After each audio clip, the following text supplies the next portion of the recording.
What is up, my friends? Happy second day of Halloween Horror Nights? Is that what we're calling it? I don't know. But what is up, my friend? 13 days of Halloween. And I think I've just been doing a lot of horror stuff as of late, but it's 13 days before Halloween. Well, no, it's 12 days before Halloween. And let's talk about Train to Busan, one of my favorite movies of all time. One of the best horror movies ever, and top 3 zombie movies? Huh? Fight me. Anyways, Train to Busan is a Korean film that is going to be getting the remake in the American version. It is going to be written by Gary Doberman, I think one of the writers for it, and also produced by James Wan, who is just a horror icon, my friends. But it is also getting a sequel of its own. What the fuck happens in this movie, though? Let's talk about that. This movie basically deals with a father and a daughter who aren't really that close. The father works a lot.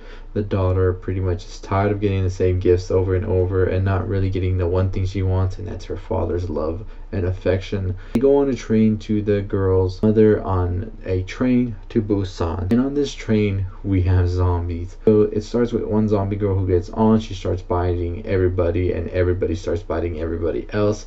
And holy fuck, are we in a clusterfuck on a train where there is zombies running loose. Zombies that only hear and actually listen. So if you stay quiet and if you're in the dark, you'll be fine.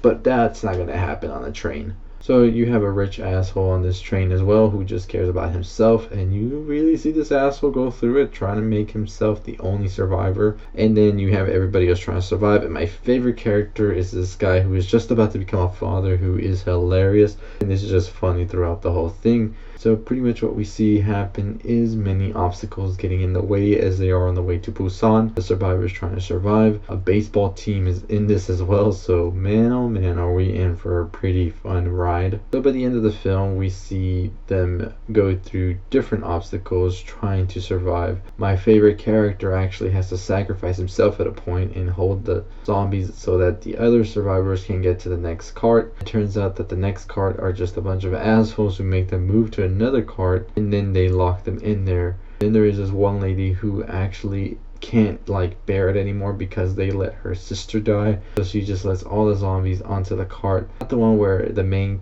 characters were in, but the one that they were kicked out of. So everybody in that fucking cart gets karma for what they did. And then we have our other characters trying to survive as they need to switch trains due to a train collision. They gotta go out there with all them zombies. They actually manage to do so, but then we see the rich asshole come back as a zombie, bite the dad, and the dad is now dead and sacrifices himself since he is becoming a zombie. And at the end we see my favorite character in the whole movie, his wife who is pregnant, and the daughter of the main character make it to Busan as they go through a tunnel where they're about to get shot by some soldiers at the other end, thinking that they are zombies. And just like in Little Monsters, music is here to save the day. So I'm thinking music is really a big driving force behind zombies, and that's what makes them realize that they aren't zombies, they are actually people, and that's how the movie basically ends. So I think I'm pretty interested in seeing a sequel to see exactly where the world is now and how we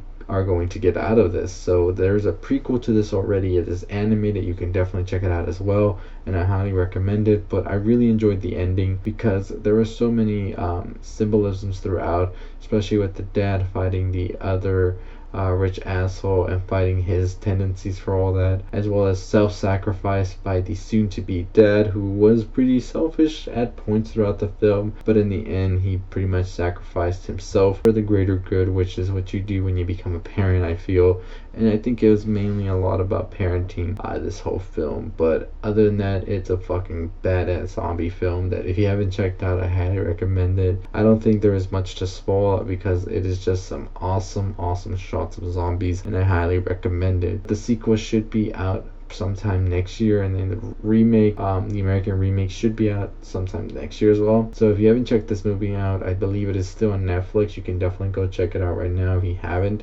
and let me know what you thought about it in the comments below. But the ending definitely, I think, opens up this world of zombies, because we have yet to find out exactly why the zombie outbreak did happen and how it can be stopped, although it is alluded many times throughout the film that it is some sort of virus, some sort of sickness, and I am so pumped to see what that is. One of the many theories, it revolves around something with the company that the father had investments in, as we see him pull out these investments at the beginning of the film. But it's going to be really really great to see what that is actually going to be the case or not. So anyways, what are your thoughts on Train to Busan? Did you enjoy it? Did you not? Are you excited for a sequel? What did you think about a remake? Is it too soon? This movie just came out in 2016. Let me know in the comments below. But anyways, as I said, 10,000 subscribers, let's get to it. 13 days of Halloween. Expect some more horror videos tomorrow and every day until we get to Halloween. And as always, that's gonna do it for me. I'll see y'all next time. Stay positive, my friends.